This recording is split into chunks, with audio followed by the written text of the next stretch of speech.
Hey everybody, I'm Mike Johnson. This is the Success Estate Podcast. Thank you so much for taking the time to watch this video.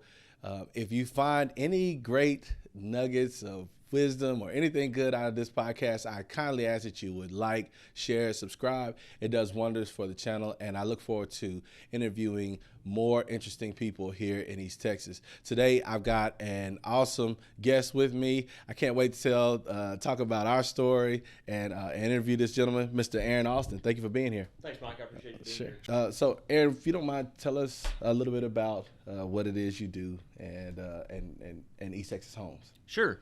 Yeah, so I'm one of the owners at East Texas Homes. We're a new home builder and developer. I'm also president this year at East Texas Builders Association. Sure. And a realtor, licensed sales agent here at Caldwell Banker, along with you. Got you. Can you give a little backstory on East Texas Home and how it got started? Yeah, absolutely, man. So way back in 2006, I was coming back to Longview from Dallas and looking for really just some place to maybe do some investment. Sure. And real estate looked like a good opportunity here in Longview. And so we found some property in South Longview. Just kind of came across it actually from a family friend. Had an old house on it, but it was kind of a large tract of land. So we decided to tear the house down and build some homes there. Sure. And we found that there was a big need for affordable housing, and at that time, $70,000 was kind of a price point for entry level. And needless to say, the rest is kind of history. There's not many people building in the entry-level price point, right. or there certainly wasn't at the time.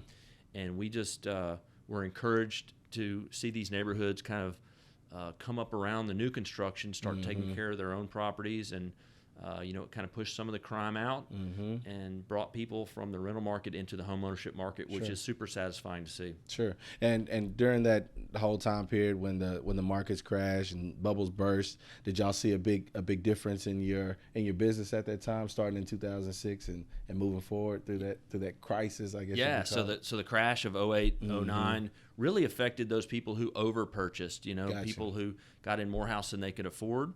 And that wasn't the case for the people that we were selling to. We were selling to people really at a price point that was less than or equal to the rent they were paying. Oh, yeah. So it was well within their capability. And so we really saw an increase in the number of sales, Sure.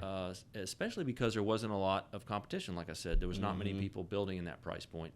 And so we found a lot of success in Longview, and then moved to Kilgore, to Gladewater, White Oak, Hallsville. I mean, all over East Texas. East Texas. That's it. Yep. That's it. And you mentioned that you are a part of the ownership group there at East Texas Homes. That's right. Who else is in partnership with you? Yep. So we have three partners there: myself, my father Mike, and our good family friend Joe Pinkston. Got you. Yep. Got you. Taking affordable homes, I mean, that I've talked to some other builders, and they kind of wanted to shy away from that. For one, how did you come up with the idea, and then how did you develop something that was not only affordable for the buyer but affordable for you to build as well? So you have buyers that shy away from new construction. Well, no, like builders that don't want to build lower price point home. Yeah. That would be considered more affordable. Yeah, the margins are extremely thin. They are. Okay. They are extremely thin. So you have to have volume to be able to sustain any type of overhead. Sure. And because we started doing this as really wasn't a primary means of income, it didn't matter if you didn't make any money on a house. Gotcha. So not many people are in that position, especially if you're doing that as your full-time gig. But we quickly learned that if we were going to turn this into a full-time venture, that volume was going to be key. Gotcha. And so we have learned how to scale in a way that makes sense, to kind of keep the overhead numbers in check. Well, what were you doing before? What were you doing before you started the whole building venture? Yeah, so 15 years prior, I had a career at State Farm Insurance. Okay. I worked in the Dallas market. Okay. Yep. Yeah. So I value that experience because it taught me a lot about the corporate culture and gave me a lot of the skill sets. It I grew up. You know? Sure. I started working there when I was 18. Wow. So so I kind of grew up there. Did you so keep your is it a license? Yeah, so it was a did you- licensed position. I did not. I thought about that a lot because it's hard to get the license. Like right. the testing process is very strenuous, but I kind of just said I don't want to do that. I've done that, and I don't see myself doing it again. I've actually got a friend now that play ball with in the mornings. He told me the other day. I said, "Hey man, you got started on your insurance?" He said, "Man, I failed that test twice." It's tough, and I mean, it makes a lot of sense because insurance. It seems like, hey, just cover this, but it's much more detailed. Yep. And for of course anybody that's working in that industry, did that tie into your venture as far as building homes? Did that experience tie in very much? It did. So like the structured part of it. So there's a lot of builders that I call tailgate builders, and I don't say that in a demeaning way at all. A lot of people know more about probably the construction process than I do, maybe. Gotcha. But as far as the business structure and the operating procedures and the management structure, I think to scale any business, you have to have those core competencies, and State Farm definitely taught me a lot about that. Oh, really? Yep, for sure. Yeah, and because it is one thing to be able to swing a hammer well. Yep. But then to also run that business side is extremely, extremely important. So do you ever get hands on in the builds, or do you just subcontract contract all that work out and just kind of manage the process going from there? Yeah, in a perfect world, maybe one day I'll get to be more hands-on because I do love to work with my hands. Sure. I love metalwork. I love woodwork. But no, I don't on a day-to-day basis. Sure. I typically see myself as just in the people business. I'm trying to coordinate people and put the right people in the right place. Sure. And so that's what I do. But I am jealous of the people that get to express themselves with their hands because you can get peopled out really quickly. For sure. For sure. As much as you love, because I have a heart for people. That's really when I got started in this. The goal was to just be able to help people. And, you just kind of sometimes just like, I just need a break because I'm naturally an introvert. Yep. I want to help people, but then I also want to be left alone. Right. So I kind of struggle with that sometimes. And I'm in the same way. So for a while I was building furniture and things like that, and I enjoyed it. Yep. And then you realize like, this may not be the best or most optimal thing for my time, right, in order to provide what we need. So I definitely understand there. Can you talk a little bit about your personal life, family man? Family man, I guess that's a good way to say it. So I've been married 19 years. I've got 2 kids. I've got a daughter who is 19 at Laterno. Sure. And I've got she's at Laterno. She'll be a junior. And so she's set to graduate a little bit early. She's taking some summer classes. So that's awesome. Yeah. For one, that the kids these days get a chance to graduate early. Does she get a lot of? I'm assuming she got some of those college credits in high school. For sure. Yep. Doing dual credit. Yeah. I hope they recognize the blessing. Oh man, I tell you what. And for those of you who don't know, Mike, that's how I met you, Mike. Yeah. You helped get Macy. Sure. You're still her favorite coach. She talks about you all the time. And I wanted to. So I've been excited about you coming on to the show because I wanted to tell this publicly. All right. So just a little backstory to everybody. How this is kind of a big circle. I'm gonna try to tie it all in. Okay. So 2016. We bought a house, and I was working at a large company here in Longview. We just had our child a month after we bought a house. About 8 months later, I lost my job, and I was looking for work, things like that. Didn't know really what to do. I played ball here for years and years. I feel like an expert sometimes, and I figured, I said, well, I can try to train some kids. I started training. And I don't even know, and I don't remember how we connected. It was on an app. Yeah, that's right. Yep. So we connected through one of the coaching training apps here, and I met Macy and Aaron at I think it was at Parkway. Parkway, yep. And Macy's hunger for the game, I always loved it. I could she's one of the players that, that I could say something to, and she wanted to get it right without me having to say, hey, you didn't get it right. Yeah, perfectionist. So she was a perfectionist, and I loved her heart. I loved the desire, the passion. I loved the competitiveness, everything about it. That was kind of my first, experience with you all. So I really appreciated that. And then when I expressed to you, hey, I'm looking for work, the Alston family was very gracious to me and allowing me to come on and, help with some of the build.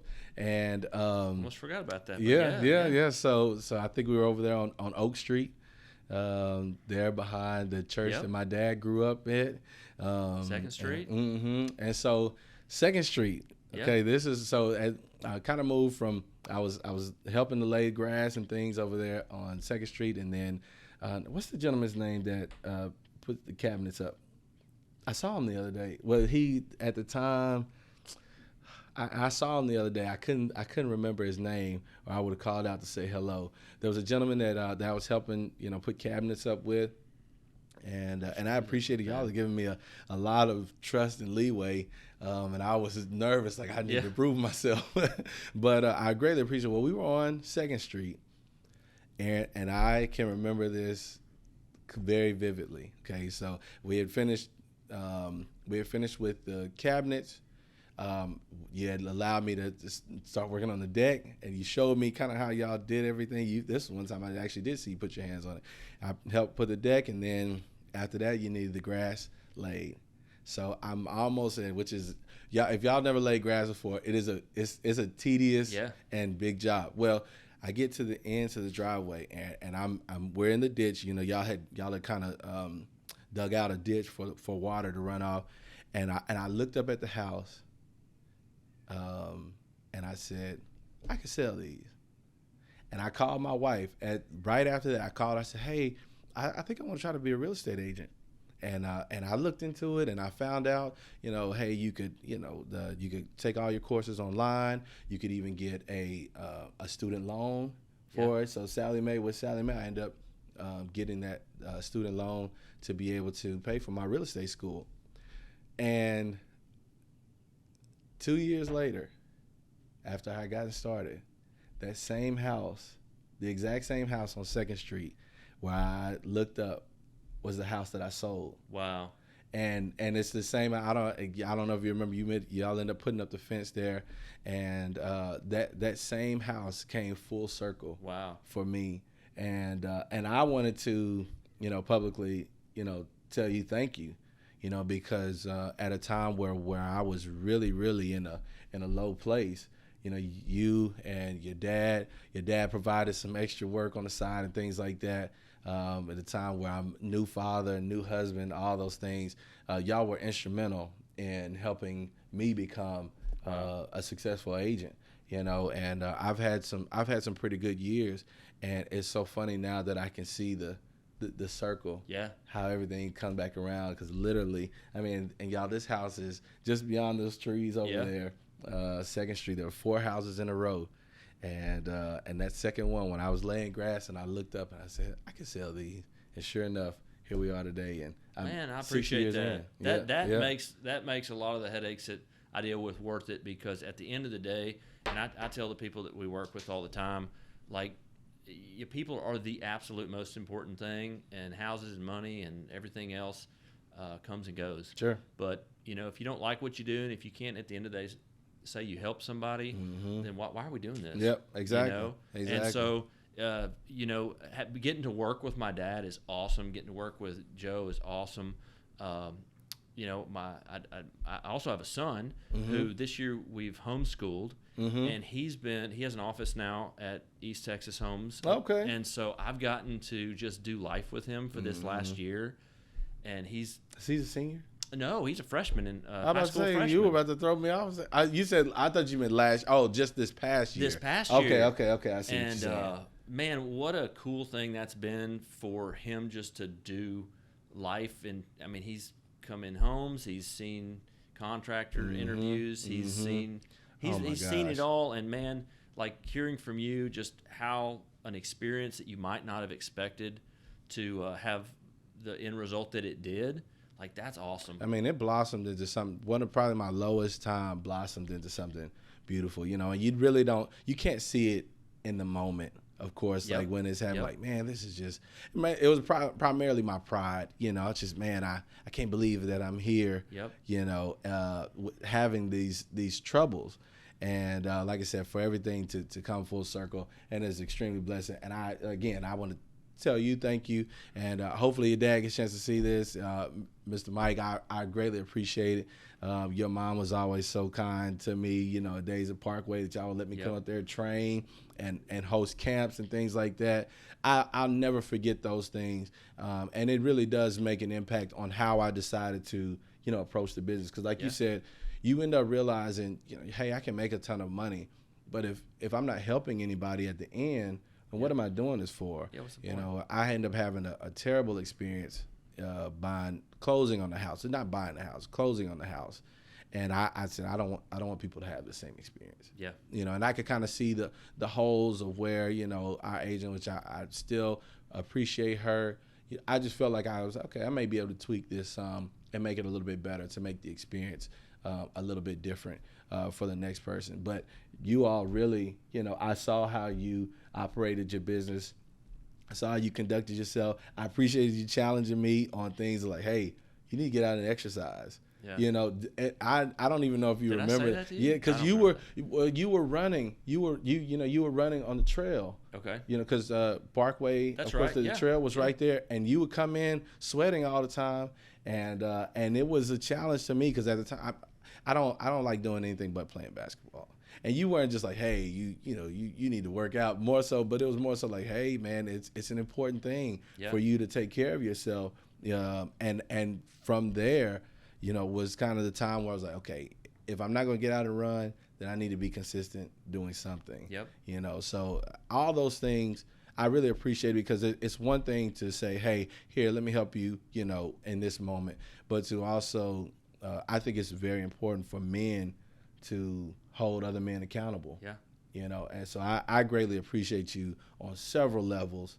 I can do nothing but sing your praises, because I just really appreciate it. Man, that means a lot to me, Mike. Yeah. And it feels so good. I hear about you often. Your name comes up. I've heard Melinda talk about you and just the impact you're having here, and it really makes me feel good to see you succeed. I'm trying. Because you're killing Thank it, you. man. And I appreciate it. I appreciate it. That's awesome. Well, I was going to ask, as far as when you moving on past, I guess, the mushy stuff. No. Give me a hard question. Yeah, no, but because I do think it's important. A lot of people want to build, and it's so funny. Well, I do want to say, like, it's so funny to drive around and I can spot in East Texas home. Yeah. Your distinct style. Mm-hmm. How did y'all come up with that? With the style, y'all don't just have one distinct style, but like those that you see on Berkeley, Real Road, right? These on 2nd Street. How did y'all develop that style? Yeah, so that really has been an evolutionary process, in the sense that we picked a house that we thought had some curb appeal, but also fit in the neighborhoods that we were building them in, which were many times older. Maybe people call them frame houses, maybe a pier and beam house, horizontal lap siding, something like that. Painted homes, right? Not brick. Right. And so we just tried to build a house that had all the modern efficiencies of a new home, but looked like it belonged on the street we put it on.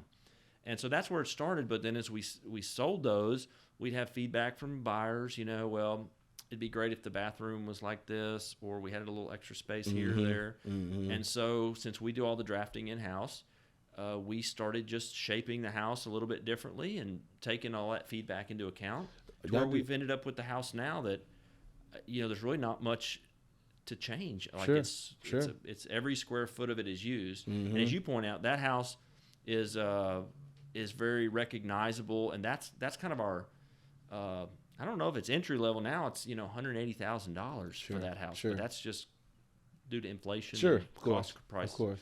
But that's kind of more affordable than most houses. Yeah. I'm always glad to see it before, because a lot of them are 2-story. Yep. Which is Yeah. not common, I guess, here. And you say you do the drafting in home. So what do you mean when you say when you're talking about drafting? So, I mean, typically on most projects that we do, residential new construction, we can do all the drafting. That is, draw the blueprints and construction documents in-house. Sure. You know, sometimes there's a role for an engineer or an architect, but typically in traditional construction, like we do, there's not that need. Gotcha. And so that gives us the ability to make changes quickly and inexpensively. Yeah. So you don't have to drop, because you don't have to bring somebody in, right? Let them know what's going on. That you just already just go. Now, do you have to just have those plans approved by the city or something That's like right. that? Gotcha. Yep. So in any community that has building codes, you have to submit those permits for approval. Gotcha. And then they make sure that you're building in accordance with the local codes and regulations. Gotcha. Yeah. Is that a self-taught skill, or how did you? Well, when we first started, we hired this out from a drafting service who did a great job for us, but it was kind of a 2-week turnaround, even just to like change a door size or the way that it swung. And that was just very inconvenient. Yeah. And so I said, you know what, this doesn't look like rocket science, and there is a lot to it. Sure. But in today's age with all the training that's available, I basically did teach myself, and it took me probably 5 or 6 years to get really proficient. But we use Chief Architect, which is a very well-known architectural software that people, build very small structures all the way up to hotel buildings with. So it's a powerful software system, and it does everything we need, to get the construction set of drawings. Drafting seems like primarily math. Would that be?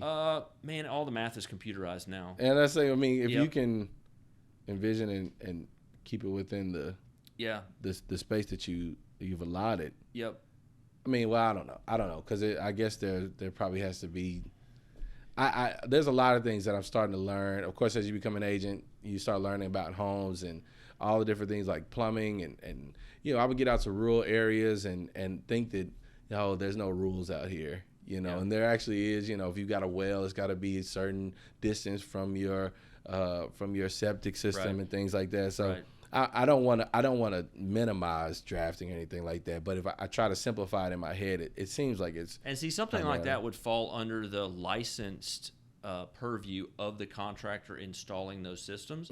So from the drafting, really, you're just evidencing on paper with dimensions and specifications what it is you want to build, so that all the contributors, like the subcontractors, can get you what you want. Sure. And I think it's still possible here in Longview. I don't know. I've not seen it done. But when we started, I literally saw people, not us, but builders turn in hand-drawn blueprints. And blueprints, the term refers to a hand-drawn set of drawings. Now, oh, really? Yeah. So in the old days, a draftsman would have a big drafting table. Oh, yeah. And they would have rulers. I saw and they those. Would have the blueprint paper. Yeah. And they would draft the homes. And then you really did have to understand math and angles and all that a lot more than now. Gotcha. Now you just have to learn the language that the software speaks. Oh, yeah. So that you can get out of your mind what you want on paper. Sure. And that's true with really all the CAD programs of designing, anything. Did y'all toy with your design a lot, or did you kind of stick with did you find something pretty early on that worked for you as far as style-wise and dimensions? So this house that you're referring to, the cottage style, we call it the Berkeley because we have a little subdivision we did over there behind Cassidy Jones where we have 18 or 20 of them on Berkeley Street. Sure. That house from its original, the first time we built it, is not that much different. I mean, it's still ostensibly the same house, but I think from an end user's perspective, the ones today are a lot better. There's less wasted space. There was wasted space. It seemed like when I was like, that seems like y'all not much did a lot in the spaces that you had for those homes. The key to those homes, and the reason they're 2 stories, because they have a very small footprint, so they fit on small lots. Sure. Most lots in Longview on SF5 lots are 50 feet wide, and so you want a house that's 35 feet or so wide at the most. It's a great use of the space. the lot space, the lot sizes that I've seen on, and a lot of times you recognize some people don't care. They don't want a huge lot anyway because that's maintenance. That's the trend now, Mike. You know? You'd be surprised how many people have told me feedback, and you may have seen this too. Too much yard, like you think it sounds a plus, good at first, and they're like, I don't want a yard because It sounds they good don't for a own while. lawn equipment, so they're thinking, what am I going to pay monthly to have this thing serviced? And then if you get lawn equipment, now where are you going to put it? Yep. You know, if you don't have storage, then now I got to invest in storage, or I got to put it in an obvious place where it's an eyesore and things like that. So yeah, that actually makes a lot of sense. We're in a different world, man. People don't wash their own cars. They don't mow their own lawns. You know. And I never felt really. I still don't feel old. But some things I feel like I'm kind of stuck in that. Yeah. I said, like, my wife would be like, I'm just gonna take the car over to the car wash, and that almost hurts my pride a little bit because I saw my dad for years wash the car, and I do enjoy getting out there. I also have to recognize, okay, you don't have the time for this. I don't think that the convenience is bad. There's just something that I guess that I'm attaching to my dad and the standard that he set. And I'm like, oh man. My wife would say, well, just hire somebody to mow the yard. And that's almost offensive. Yeah. You know, like, don't you dare. But you know what, Mike? There's because I've had this discussion recently, like some of these mundane tasks that we used to do, like there was something therapeutic about that we don't get now. That is true. We do not like shut our brain off and just think. Mm-hmm. You know what I'm saying? We have so much stimulation always, and we're always looking at what is the absolute best use of my time. This was in relation to like fishing and all the new fishing technology, and I had not thought of it this way, but now they have like 3D sonar fish finders. Yeah, they do. So you don't waste your time anywhere there's not. You can see the fish you're trying to catch in a lot of cases. And I had a guy tell me, he said, you know what? Some of the best conversations I had with my dad or with my kids was sitting there and the fish weren't biting. And we were just sitting there bored, but we started talking about something meaningful, and those are the things I remember. Wow. It's not the fish I caught. And I got to think, man, how much of my character or personality or just life experience came from me washing my car or mowing the lawn. You know, like what did I learn about hard work? What did I learn about like just noticing the plants and the trees? The details of life, man. That's something that I'm actually working with my oldest son now. You know, is to let's pay attention, because that wasn't. I mean, honestly, that wasn't a great skill of mine. You know, paying attention to detail, and then you get married and you realize that I realize that my wife, what speaks to her is detail. You know, and in any business, if you're going to be a businessman, an effective businessman, to be able to scale a business, you're going to have to pay attention to the detail in order to find ways to scale and to grow. And I realized, you know, he didn't do a lot of TV. We don't do a whole lot of TV as a family. But like you said, you can get so busy that you're not stopping to take a look at, okay, hey, what's happening here? You know, and I think that's an important point. And you seem like a detail-oriented person. Yeah. Is that your personality? I am detail-oriented, but I'm also very efficiency. Like I have a tendency to try to be as efficient as possible, which I think can work to my disadvantage in those instances. I do feel old. You said you don't. I do. I'm 46, but I feel like an old man in today's culture to a large extent. We do, because man, you go to a restaurant and you see a whole family sitting there and everybody's staring at their phone. See people driving down the road and they're staring on the phone. Not to mention the dangers. Just how much distraction do we need? And I think we're building a generation of people that need constant stimulation. I see people.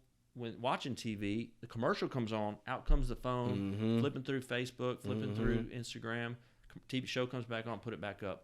Like, man, something's wrong with that, in my opinion. But maybe that makes me old. No, I mean, my mom used to, when we were driving, my mom would make us stop. And she said, what street are we on? Yeah. Just so she said, you need to know where you are. You know, and I take it a step further with my son, like, hey, which direction are we going? Are we north, south, just... You know where your grandparents live. His one grandparent lives north, one grandparent lives south. We're kind of in the middle. Okay, which way are we going? just have some sense of where you are, just in case, something happens, just those basic skills, you may be able to find your way out of it, So I think that's an important thing. And, speaking of important things, home ownership is one of the, I think is one of the most important things that a person can do. I know that the talk is that we're becoming a nation of renters. I hope we don't, in my personal opinion, but I may be getting phased out, kind of the same way you are. There are memories attached to home for me.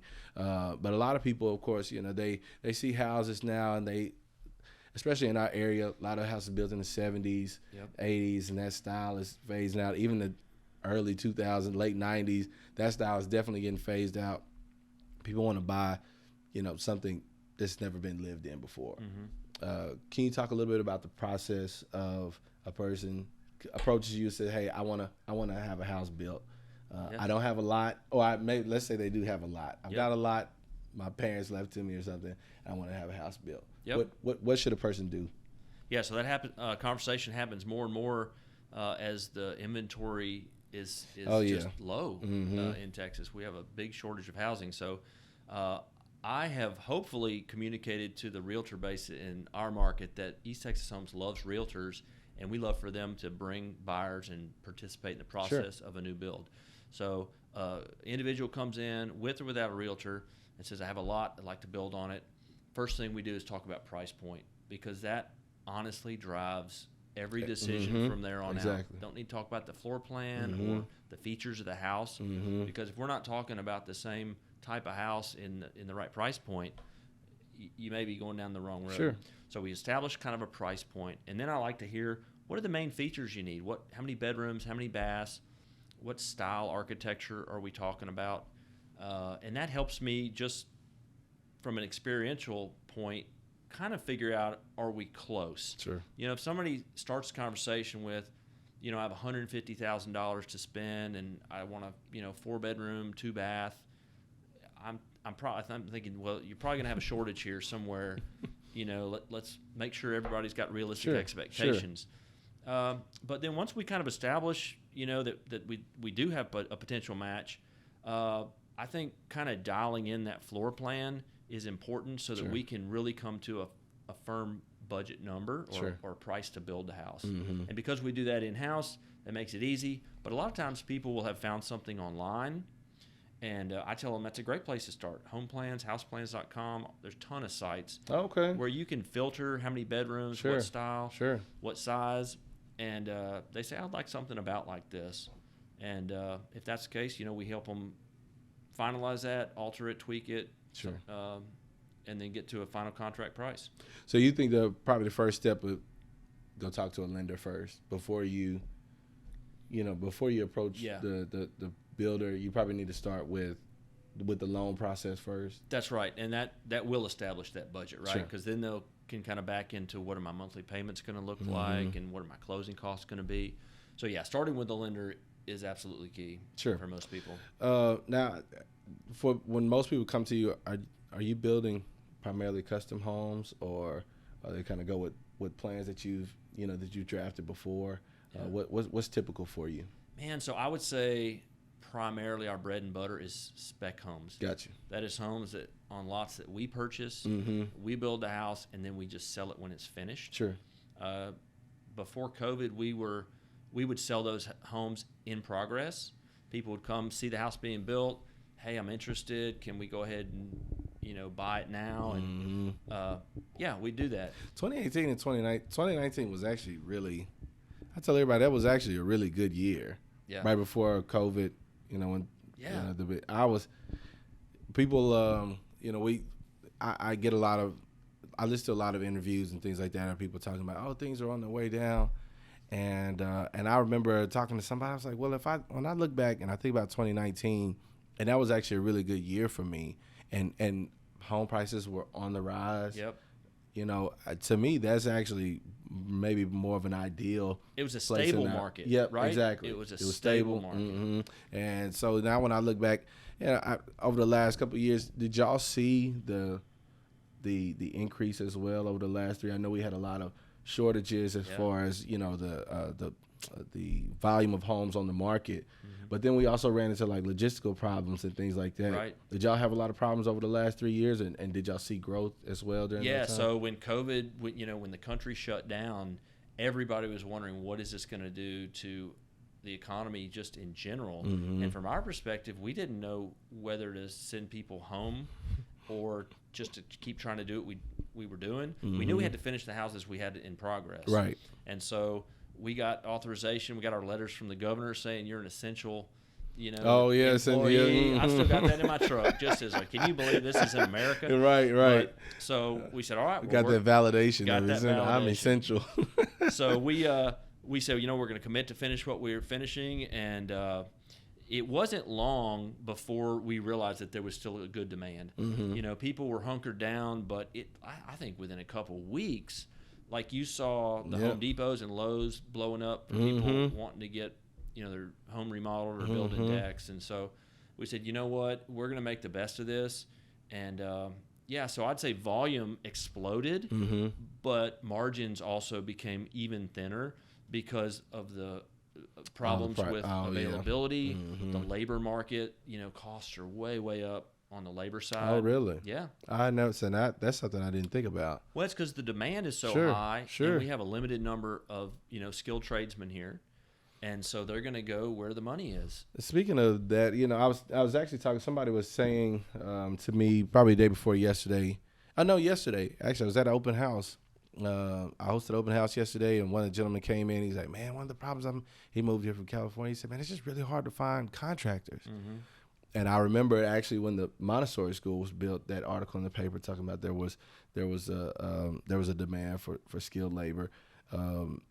Is that something that is it hard for you to find contractors that you can trust, that are dependable, reliable, or do you kind of have your team already, set? And so yes, I would say today you asked me that question. I would say I feel pretty good about our access to our good skilled trades.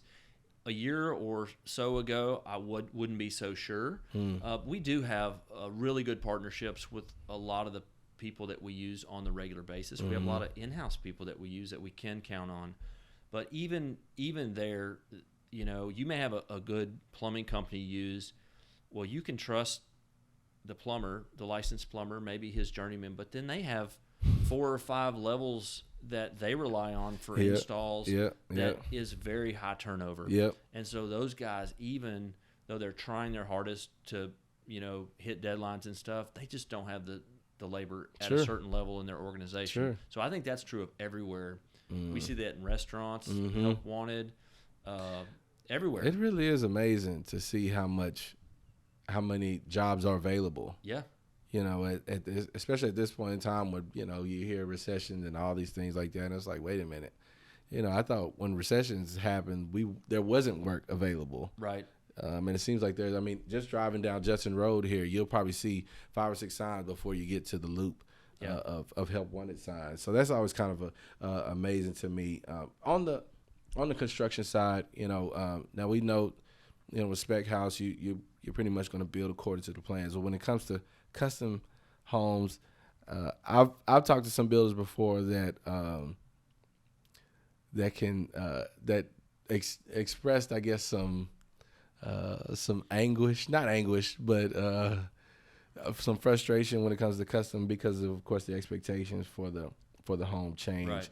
Let's say somebody comes to you, they want to build a custom home, and they want the process to go smoothly. What's the best thing what's the best way for them to approach because of course I do understand that when people start to see the home built, the vision kind of changes a little bit. How does that affect you, and is that something that people should come to the builder about and say, hey, can we make changes and things like that?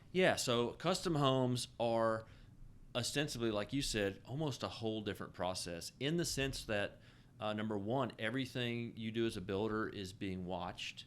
And number two is it's really an emotional experience that makes sense. For the buyer. Right?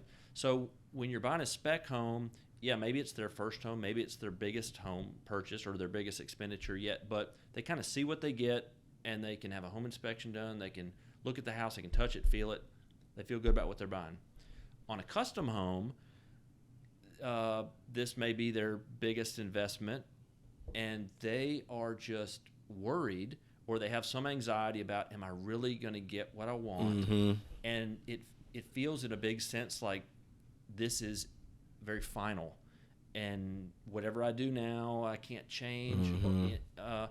And I know that. I mean, I built a home for myself, for my family, and it felt different than a home I built for somebody else. Oh, really? Yeah, I mean, even though I knew the ins and outs of it more than probably the average home buyer, it still was very personal to me. Sure. In this, I wanted it to be just the way I want it, because this is my hard-earned money. Right. And but if you go to any chef, even if you love their food and you go in the kitchen with them, like, you probably don't want to watch them make the meal. It just doesn't look as appetizing until they plate it. Yeah, and that's why they plate it, and they dress it up and make it just perfect. Sure. But when you build a custom home, they're watching you cook the meal, so to speak. And that makes a lot of sense. So communication is key, and I think setting the expectation for, listen, guys, you're going to see a work in progress, and you got to give us a little grace here to understand that, trust us, that we're going to give you the finished product that you're asking for. Sure. But you got to let us get there.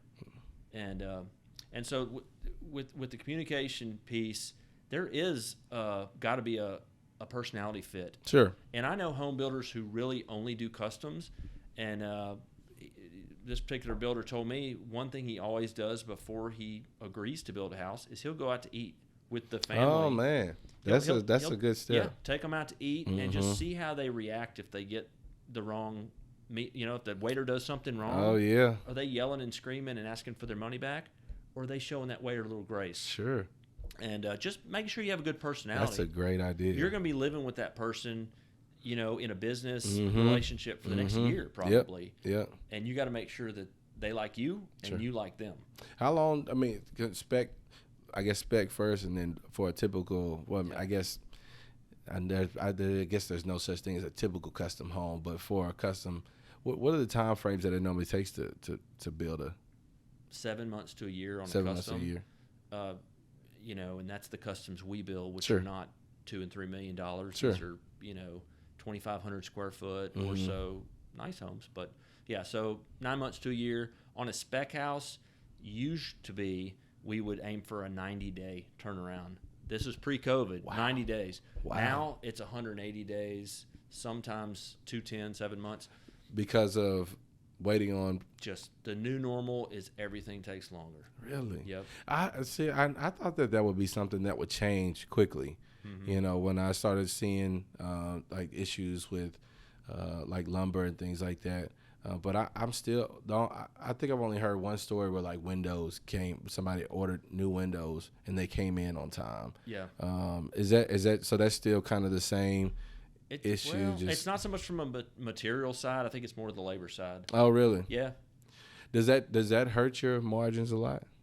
Yeah, it doesn't help them. Yeah. Yeah, so we have to plan around that. Sure. And just learn to operate within a different set of parameters. Sure. So I understand that.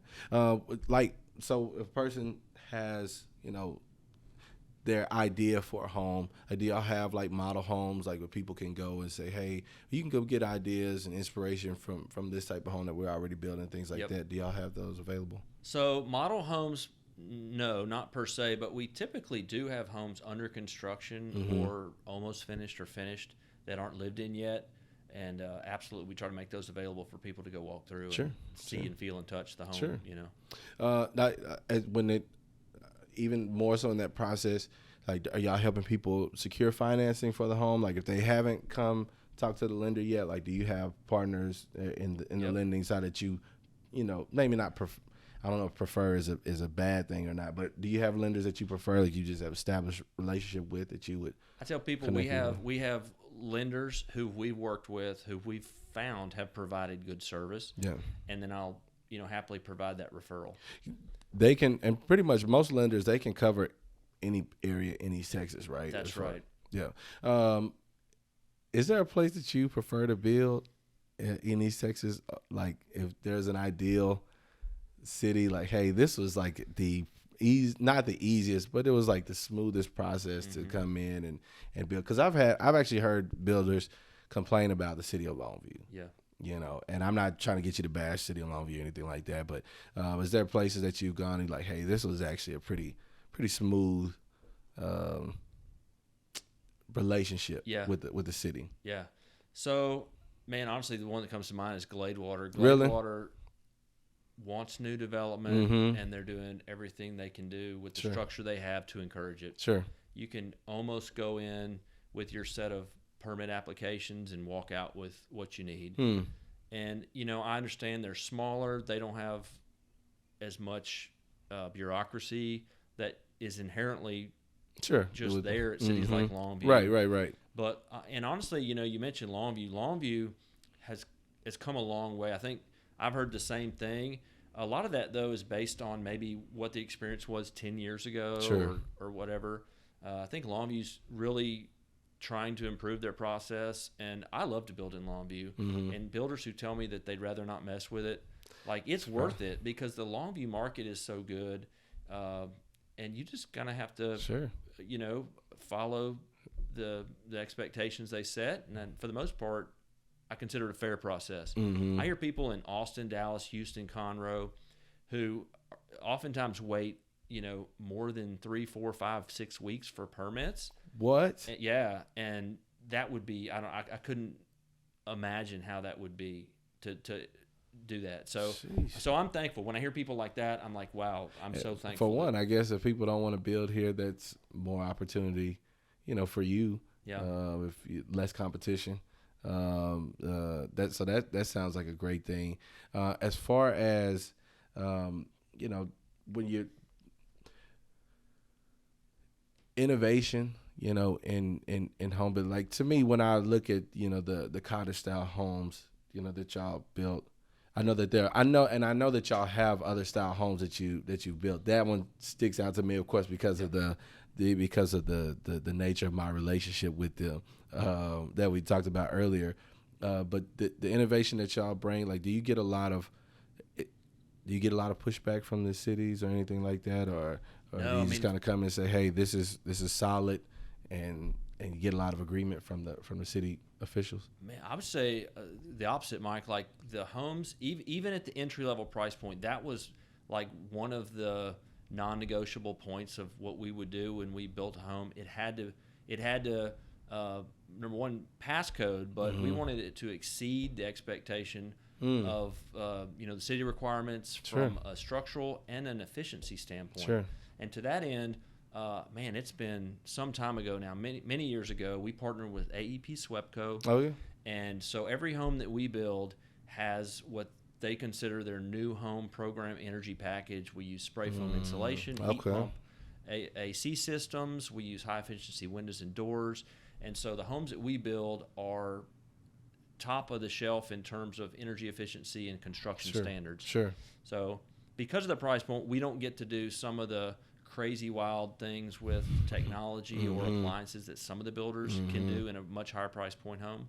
But from a functionality standpoint or an efficiency standpoint, I mean, I put us up there with any house out there. Yep.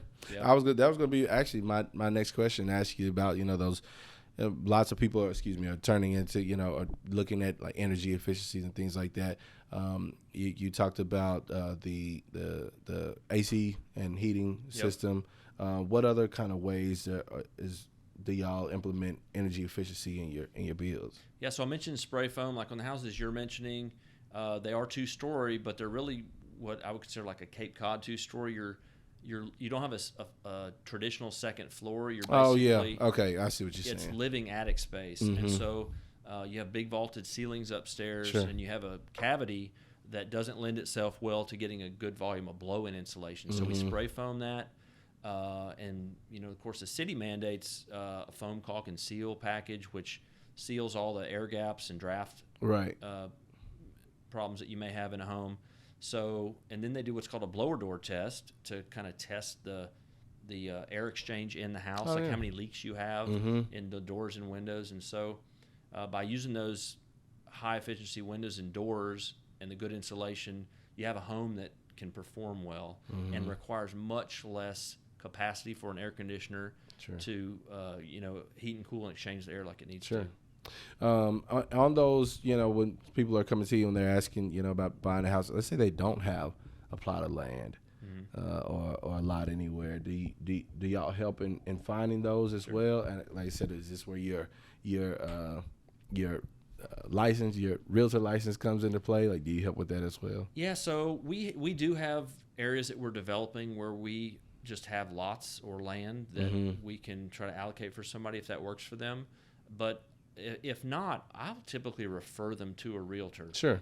I think having someone dedicated to walk through that process of finding the right location for them is super important. And so, yeah, I'll refer them to a realtor. And you say you encourage, the excuse me, the buyers to, to have an agent, with them. What kind of ways, I like to ask this question, what kind of ways can agents help improve the process for their clients that are trying to have a home built? What are some key things for agents to I guess key on and make sure that they are proficient in when they come to help out? Yeah, so I think just being that third party resource for the buyer to help communicate, to help set expectations. Sure. I can't tell you. I mean, that literally is probably I may have mentioned that on every podcast, setting expectations. Yeah. I think the world would operate so much better if people came in with the right expectation. What expectation should an agent help their buyer to understand in the building process? I mean, everything from potential weather delays to, again, talking through that, watching the process in terms of how the financing is going to impact them, because what always happens at the end of a process is people are anxious to close because maybe they have an interest rate lock or something like that, and that's something where a realtor should be right at home helping them mediate with their loan officer, and this is how this is going to kind of affect their total closing or something. So but I would love to see realtors become a little bit more involved in that process, and I know some of that is really just because there haven't been that many interactions on new construction for a lot of realtors. But I'm happy to kind of answer questions if that's a good start for realtors, to inform them or answer questions or help them be a good resource for their buyers. Do you see a lot of fluctuation, like in your, I'm assuming y'all give like a range of time that you plan on having the home finished. Yep. Is that an expectation that buyers should come in like, hey, this is a soft date? Yep. As far as like give a range, about how long, plus or minus, from that move-in date that they originally planned. Yeah. So if I think a house should take us, if I'm telling our project managers we have 7 months to complete this house, I'm giving that customer range from 7 to 9 months. 7 to 9 months. So that's a 2-month window. Yep. But then helping that customer understand, like, if we get into some delays, it's not just costing you money, that's costing us money. So we are right there with you. And that's bearing this burden. Yeah, like and that's the other thing. It's not an adversarial relationship. We are very much on the same team. We all want the same thing. We want that house to get finished. We want you to be happy with it, and we want to do all this as affordably and quickly as possible. Sure. So there's very much a unified goal, and so yeah. Sure. As far as like things coming, like I always reference, when I'm talking to people about the Berkeley neighborhood, these houses here. Okay, I've always wanted to know. There's the 2-story, not the non-traditional 2-story houses on the end of 2nd Street. Did y'all build those? The 1-story, the little bit smaller homes on 2nd Street as well? Like, did y'all build all of those down 2nd Street? We built a bunch on 2nd Street. Really? Yeah. I mean, the ones you worked on were single story. They look like they were single. That's right. That's right. They were single story. That's right. Do you have any other projects like that, anything coming up, like where y'all have a vision for areas here in Longview that you plan on developing? I mean, right now we're building in the Spring Hill area off George Ritchie Road. Oh, yeah. And so we're developing out there. We've got a couple other areas identified in Longview. Sure. Pine Tree School District, we're working on some rezoning stuff. The infill lots that we really were our bread and butter are not as available now. But there still is a ton of potential. In fact, we're building off of Baxter Street. Oh, yeah. And I know what that is. We've got a little development working with Bethel Church over there to put in some homes on some property that they had. And those are awesome little houses. They're selling quickly. If it seems like we're running, I was talking to another builder the other day. It seems like we're running out of room in Longview. Yeah. You know, to be honest, I started looking, I was like, but where else is going to be developed here? Yep. Which I never forget, when I went through the Leadership Longview program, Frank Chaney, was kind of talking about Gregg County. Gregg County is a small county anyway. Right. And Longview is kind of compact. Do you kind of foresee like people going to have to start moving outside of the city in order to find places to build and things like that in the future? Yeah, so Longview, I think, in the next 5 years or so will be synonymous to, like, when you say Dallas, Plano, or, yes. It's all one area. And so Longview, we have Kilgore and Gladewater and Hallsville and Spring Hill and White Oak, and those seem like different markets, but I think really that little gap of undeveloped area between Longview and these other areas is going to be filled in. And the thing is, you may have seen this too, but a ton of people are coming from outside of Texas or outside of East Texas, and they see no difference really in a house in Gladewater or one in Longview. Because they're used, like people like California, the drive is nothing. They're used to commuting an hour every day one way. Yep. The open house I just had yesterday, I mean, there were 2 or 3 people that were relocating. Yep.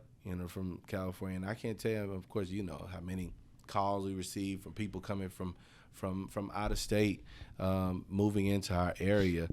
So I always kind of figured that we'd be kind of having to figure out how to move outside the city, start developing areas like that.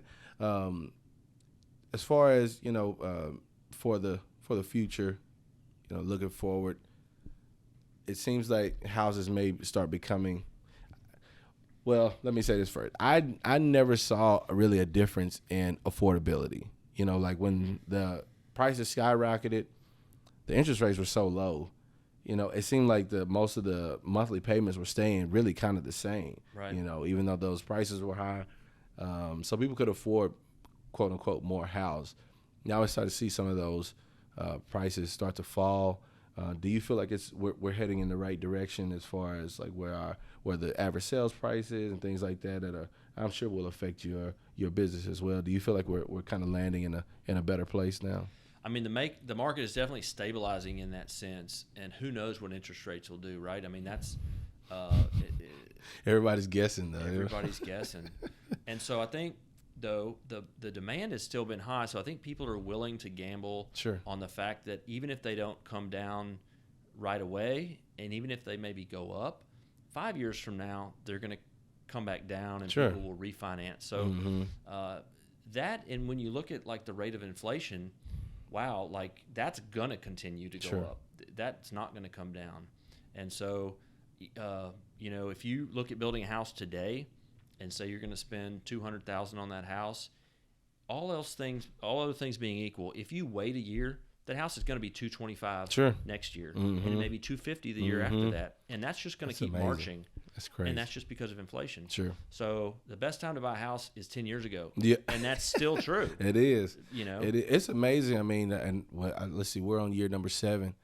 So think about our purchase price and what we could sell our house for now. Yeah, I mean, it was like the I guess the typical is what, like the appreciation is like 2% every year. You can kind of expect on increase in your home's value. Yep.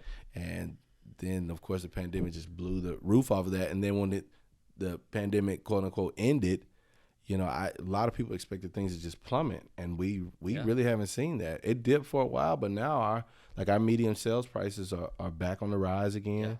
Yeah. So I actually feel pretty good about the housing market. Yeah. Once people just get used to having the higher interest rates, and they just say, "Oh, okay, we just got to deal with it." And where else are you going to put your money? Like, having it in real estate is going to agree. keep pace with inflation. Mm-hmm. So as prices go up, you can say, well, my equity's going up Sure. at the same rate, Sure, or more. Sure. And so it's you can be on the good side of that, or That at least on the safe sense. side of that, by owning some real estate. That makes a lot of sense. Yep. Kind of pivoting, you said something earlier. So in just about every, we're getting close to wrapping up here. Just about every episode that we've had, I've talked to a seasoned professional, and I think all but one, they've had their children part of the business. Yep. And you were mentioning both of your children, kind of helping in the business, and then you, of course, working in the business with your dad.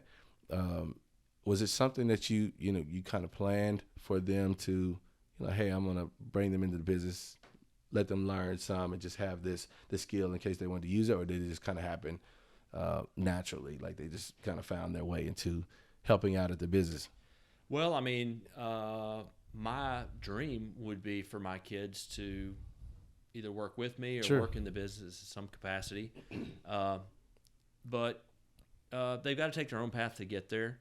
And, Macy's working at Texas Bank and Trust while she's going to school. Mm-hmm. She's getting invaluable experience there. And if an opportunity were to come up there or at another bank, say, when she graduates, Sure. and she needs to pursue that, great. Sure. I think that's awesome. Mm-hmm. If one day something at East Texas Homes is a good fit for her, I would love to see her there. Sure. Same thing with my son. He's got aspirations to be an attorney. And so I'm going to support him in that. As a freshman, he's got aspirations. Yeah, that's right. Wow. But you know what? Maybe East Texas Homes may need an attorney. That is true. Down the road. So Sure. I like to look at it like God's got a plan. I don't know what that plan is all the time. Sure. But I'm just gonna kind of trust that it's gonna be good. Sure. And I guess you have a personal testimony for that, because your tenure in the insurance business. Yep. Pushed you right into. And I would have never, during that time, I was thinking, man, I loved what I did, but this is really not where I envisioned myself long term for the rest of my life. Yeah. But having gone through that, I can see, man, I needed that experience. Sure. To kind of be ready for where Sure. I'm at. If I had started what I was doing before that, I don't know that I would have made it. And you can say the same thing, right? Maybe. Yep. Like you had to have those experiences exactly to prepare you.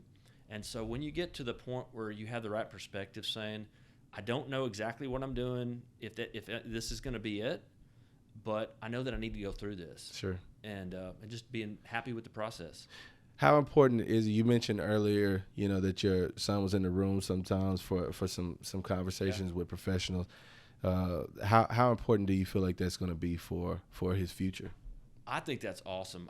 He's 15 and is very comfortable and competent in talking to adults and can handle phone conversations well. And can he look people in the eye? He looks them in the eye, and shakes their hand, and that, in my opinion, like if you can get through those simple things as a youth, as a young person, you can do anything. I agree 1,000%. You can do anything because there's so few of that, In fact, I told my daughter the same thing. She was talking about they're having trouble keeping people in the department she's in, and talking about people maybe showing up later doing this. I said, you know what? The good news is, that's opportunity. All you have to do is be the person who's reliable and polite and respectful, and you're going to be going places. And that's true wherever you go. So we actually have a young man that he'll come visit with us. We see great things in him that he probably doesn't see in himself yet. One of the things that he struggles with the most, and I put him in the most awkward position. He's about to be in high school, and I just ask him, "Hey man, look me in the eye when we're talking." Yeah. And I can literally see the pain of trying to get through this uncomfortable moment. Yep. And one thing for Mikey, my oldest, my two youngest haven't really gotten there yet, but one thing that I told him, I said, I just want you to be comfortable being uncomfortable. Yep. You know, like this is an uncomfortable situation, but I know how to work my way through it. Kind of the same way my mom would have us, hey, just what street are we on? Which direction are we going? Just so that, hey, if I do get into an uncomfortable position, I know how to work my way out of it. And it sounds like that's some skills that that both of your children are learning just by being able to be in the room and hear. I'm sure not all the y'all probably don't have them in the rooms for the most detailed conversations, but you know, I'm sure that there are some uncomfortable conversation that you witness. Hey, I saw Dad work through this. Yeah, how do you handle that phone call or that conversation for sure? Yeah. So I think all that is super is invaluable. Something that I desire, you know, for my children, we're working towards. My wife and I are working towards establishing things of our own, mainly because you do recognize that there are a lot of skills that you can give your child just by proximity. Yep. I saw Dad do this. I'm naturally an introvert, but I can't help but talk to a person in my space. Yep. Because when people ask me about my dad, hey, people that know my dad and my mom, hey, how are your parents doing? Most of the time they follow it with, I just saw them at Walmart or Sam's every time. Yeah. And my parents have always been like this. They would engage people, and primarily because they were witnessing, sharing their faith with people, but they were very intentional about that and by proximity. Yep. I don't want to talk to people, but it actually doesn't feel natural to not talk to people because in my head it's almost, what did I see my dad do? So I can see those skills passing down to your children, just like I said, just by proximity. That's right. Mm-hmm. Well, Aaron, man, I really appreciate. Anything else that you feel like people should know about the building process or anything like that? I mean, other than just, you know, if you have questions, is it a good time to build? My opinion is yes. Yeah. But you know, talk to your realtor. Ask your realtor if new construction might be a fit for you. Sure. And if it is, you know, come see us because East Texas Homes is happy to see if there's a fit. How can they reach you? Well, we got a website at easttexashomesllc.com. Okay. All spelled out, it's a long one, but you can reach us there. We have an office right down the street on Judson Road. Mm-hmm. We're happy just for you to walk in and, you know, ask to see me or anybody there, or you can just leave a note, say you came, we'll call you back. Or they can call us at 903-686-9895. Gotcha. And I'll put all that information.